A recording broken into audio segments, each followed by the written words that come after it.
What's up, guys? I'm Man of Hack. We're back. So, different atmosphere today in my basement. Just like the garage, kind of a cluster down here, but it is what it is.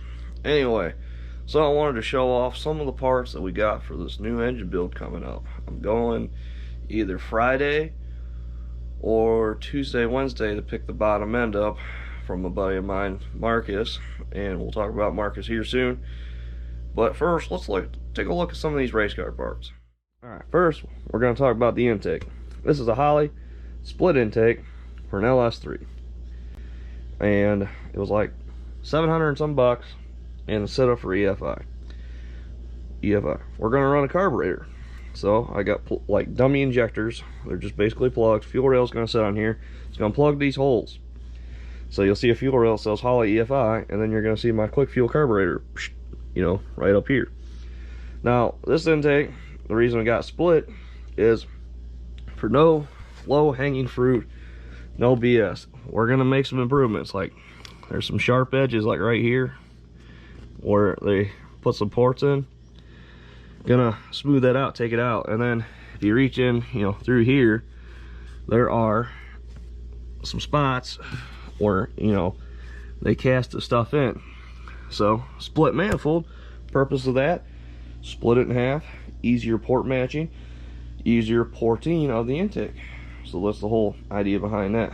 Alright, Btr stage 3 or 4 or whatever, the biggest stage, 400 plus cubic inch in a, you know, LS camshaft right here. Should be pretty rowdy. If it ain't rowdy enough, we will change it, but I got hopes for it.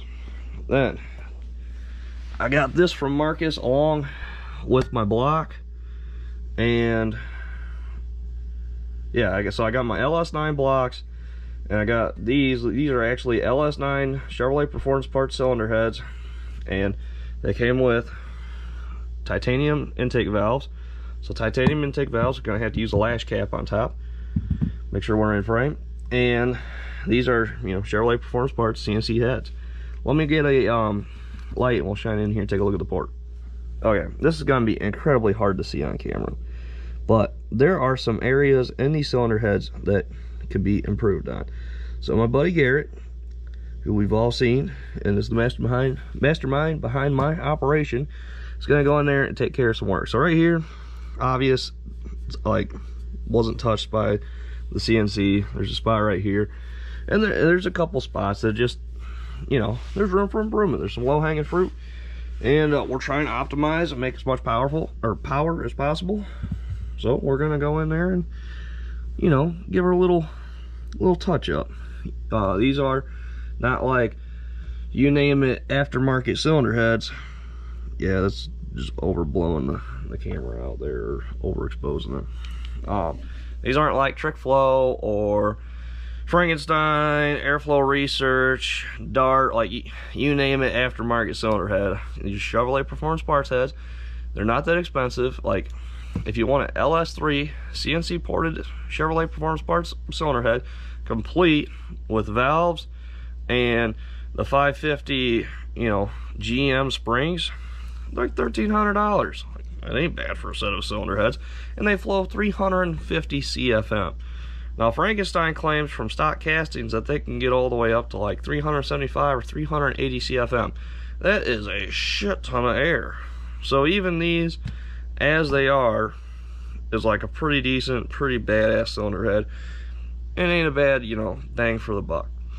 Now, these being Ls9 heads, they were more expensive just because of the material, the intake valves, and then they also have like thicker surfaces, like deck surfaces and stuff for boosties. Because I don't know, I might want to put a blower on this thing down the road. Now, the caveat with this, everybody knows there's a well-documented issue on the LS7 cylinder head where it drops valves. Okay, so apparently the LS9 had that issue too, but it wasn't nearly as prevalent. But it had happened. It's been, I was told about it by like Texas Speed and Brian Tooley when I talked to both of them. So when I ordered my spring kit, I also, you know, spec'd it out to have bronze valve guides, so I'll just have the machine shop put bronze guides in here.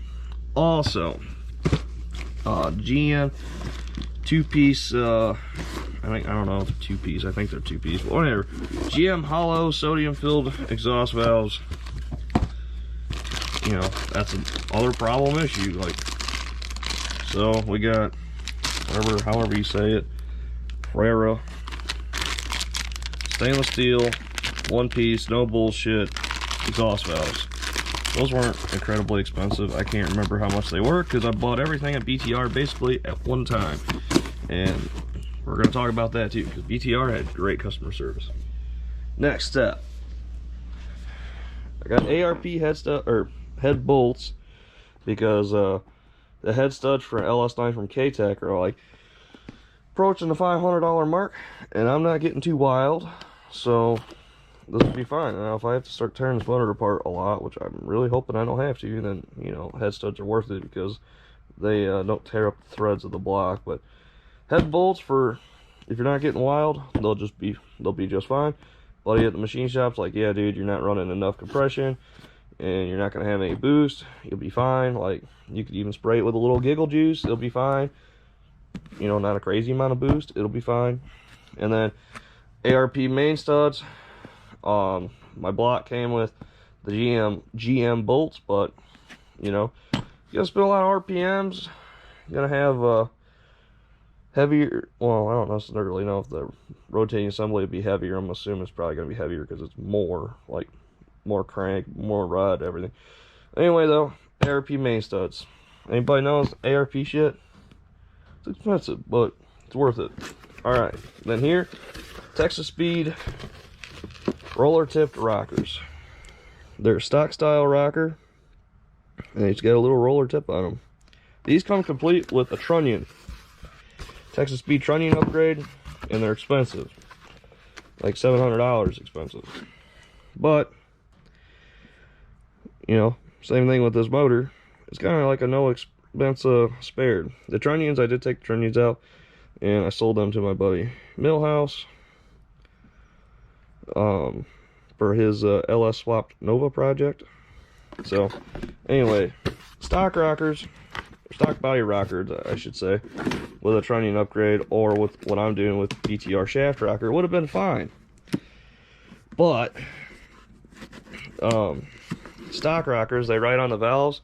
They make the valves do this back and forth, and that could cause, you know, the stem and the guide of the valves to wear out. Didn't want to have that issue. Wanted to build this for longevity, so got these rockers. Hopefully they kick ass. I think they're gonna kick ass. Over here, I got Motion Raceworks valve covers. I just don't have them in frame because I was like running out of room. But anyway, though, Motion stuff. It's expensive, you know, not gonna lie, again, but it's made in America, and it's really nice stuff, and that's a big thing for me. And they got good customer service too, easy to talk to. So right here's the Motion do-it-yourself steam port kit, because I talked to them about their steam kit, and they said they didn't think that was going to clear my intake. So it comes with all these fittings, and it comes with another baggie of fittings. Comes, I think I spec'd it for more of this hose.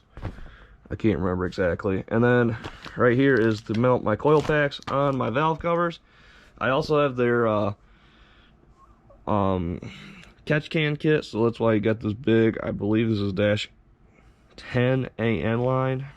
Don't quote me on that, but I'm pretty sure it's dash 10. But you know, as far as like doing catch can kits, I've seen like dash 12, like some big ass AN line. So over here, some of the BTR goodies. Right here's the Motion Raceworks catch can. Comes in this little box here. It's all packaged nice. Super impressed with it. This ain't all of the BTR stuff. I got my exhaust valves from them, and then I have a gasket kit coming from them. It hasn't come yet. Anyway, though, spring kit. This is their 550 Ultimate RPM spring kit, because we're going to plan on spinning some R's. And then I got Johnson lifters from them. These are tie bar lifters. No more lifter trays. Don't have to worry about the lifters trying to spin or do anything crazy. And should, you know, be better for longevity. Johnson lifters, best in the game. Everybody knows it. Whatever. It is what it is. Johnson lifters. Get them. Then, over here, this is the Btr Shaft Rocker Kit. Now, I debated between this and the competition cam shaft rocker ultimate lift BSR. So the comp cam kit, it's like $600, and it comes with their stock bodied rocker. It's not a GM rocker, it's their rocker, and then they just got one big shaft that goes all the way across. The thing I liked about the Btr kit was serviceability. That, I've seen people spend like almost 9,000 RPMs on stock rockers and with this kit. So this, it comes with its own pedestal, and according to them on their Spintron, when they're like spinning engines over, that they seen the most reduce in deflection when they added this pedestal. So it comes with a shaft, and there's 5 each set of 2 rockers down. And what I mean about serviceability, the comp cams kit was one big long shaft all the way down there. So if you had a failure or an issue with a rocker arm that's in the middle, you had to take every rocker and every stamp ring off to get to it. And then it used a bushing, which I like the idea of using a bushing, because bushings are stronger, but they are a wear item. They, you know, eventually you will have to replace a bushing. And they claim that you could like pressurize oil through it, like the end of the shaft was threaded and everything.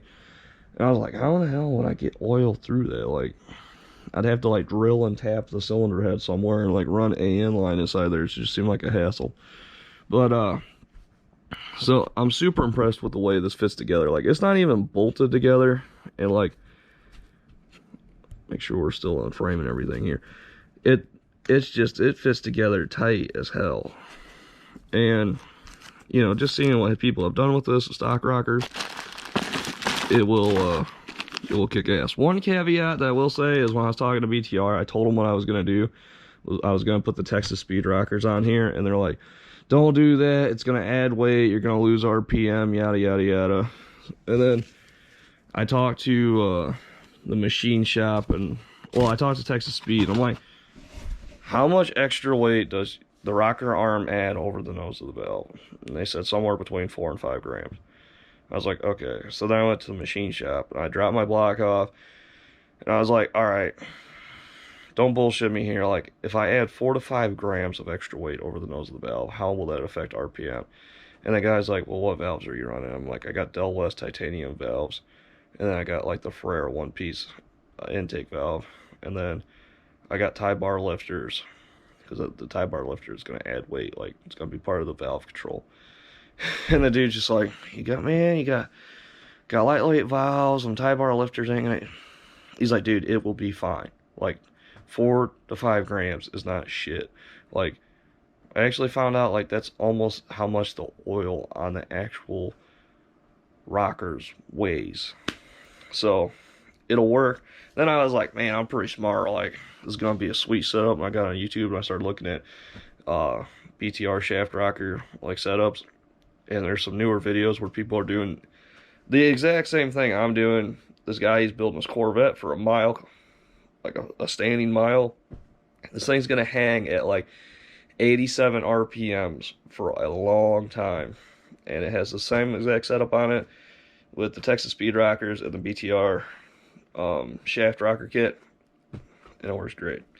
So on to customer service. Like, I talked to Motion before, and they've had good customer service. They're easy to talk to.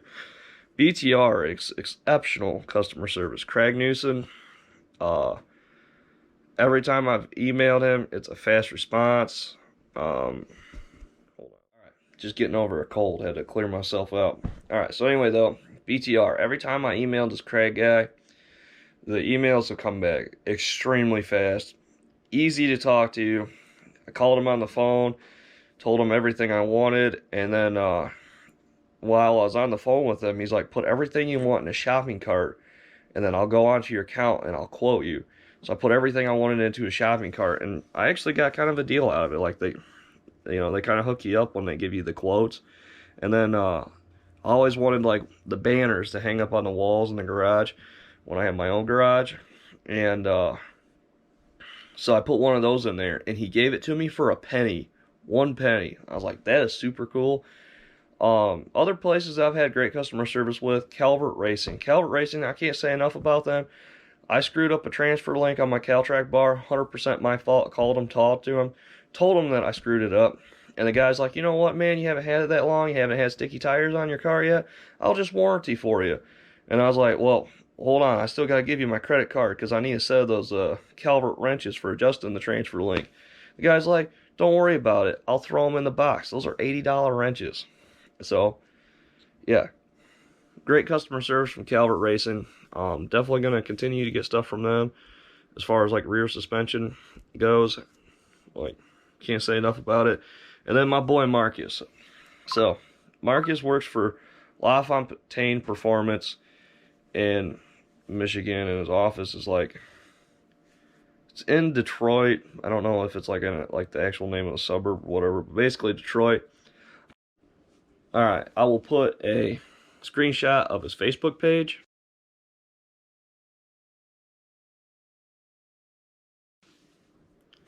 And then I will also put the link to it in the description. So, Marcus, I bought the 2 Ls9 blocks from him, and then when I was talking about needing to buy them in, he's like, oh, I got a buddy at Cal, he's just letting me know, I get you something set up. Okay, cool. Then he's like, well, if you want to go after Market Block, I got a friend at Dart. Like, this guy, he got friends everywhere. And then, like, I need to, like, start hanging out with the guy, like, because it's just, the amount of people that he knows and he's networked with is just off the hook. And then not only that, but, like, he's became like a friend, like, just talk to him casually now. And when I have questions about things, he has, you know, good answers. I was like, hey, what oil pump do you like? Oh, I like the Melling. Here's the part number for it. Check it out. Hey, what timing set do you like? Because there are like a million options for timing sets, and I only run a single roller because then I don't have to worry about the oil pump not fitting, and I don't have to worry about my front cover not fitting and all that. Like, that's another LS issue, or, you know, thing to be aware of. You can make it work, but you got to know how to make it work. He's like, well, I like this Clyde's, I think that's how you say it, or whatever. This, and then send me a part number for it. So that's what I got. And then there's a little dampener that's in the middle of the 2 gears, and like, GM put it there for a reason. So I asked him, hey, do you run this? He's like, yeah, I run it. So yeah, Marcus, good guy to know, better friend. So yeah, that's what I got as far as like customer service. You know, Holly, they got like okay customer service, like, but Brian Tooley, Calvert, LaFontaine Performance with Marcus, you know, exceptional customer service. So, right there is some of the shit that I've gotten so far. Like, I got other stuff I haven't showed you. There's a manual brake kit sitting in a box over here, and front and rear main covers, and then I got some, you know, just other odds and ends from Motion, like fittings and stuff that they sent with the DIY kits. I got the timing set and a little dampener deal that goes in the middle that showed up.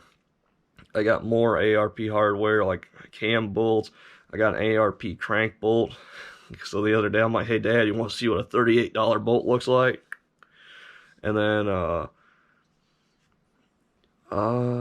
I got ARP header bolts, and I got AN wrenches that I had just bought because I only had -6 AN wrenches. I'm gonna need -10, and my fuel system, I'm gonna have to step up to -8 to make that work, so we have enough, you know, go-go juice to make her go-go. So yeah, that's what I got for you so far. We'll get this bottom end machine shop, get this stuff done. We'll, you know, get the ball rolling. I've decided I'm not going to tear the car apart until this engine is pretty much ready to go, so when it comes apart, it can go back together, because I don't want to just have it sitting idle. Like, if spring warm-up comes, I want to go spring warm up regardless. Oh, and the other cool thing I got is I don't know if anybody has heard about the Bang Shift Billy, but it is a electronic clutch controller. So I pre-ordered one of those, and I'm waiting for it to show up. Bill Armstrong, he has this old Fairline or Fairmont, whatever, Ford, small block Ford, twin turbo, Holley EF5. I've seen it personally run at Norwalk during Hot Rod Magazine Drag Week, and yeah, he developed this electronic clutch controller, so it makes your standard diaphragm clutch, if you will, work like a slipper. It'll slip the clutch for you. I'm like, man, that's pretty slick. And that guy, he's been really easy to talk to, and like I had a lot of questions for him, and he answered all of them for me via Facebook Messenger, so that was pretty cool. So if you're a stick shift guy and you don't want to run a slipper clutch and deal with all that, you can run this Bang Shift Billy deal, electronic clutch controller, and go out there and kick ass with stick car. Well, at least that's what I'm hoping to do, and not break parts. So anyway, thank you everybody for liking, comment, subscribing, all that stuff, and I hope we have a good 2022 of doing race car stuff. So we'll talk to you later.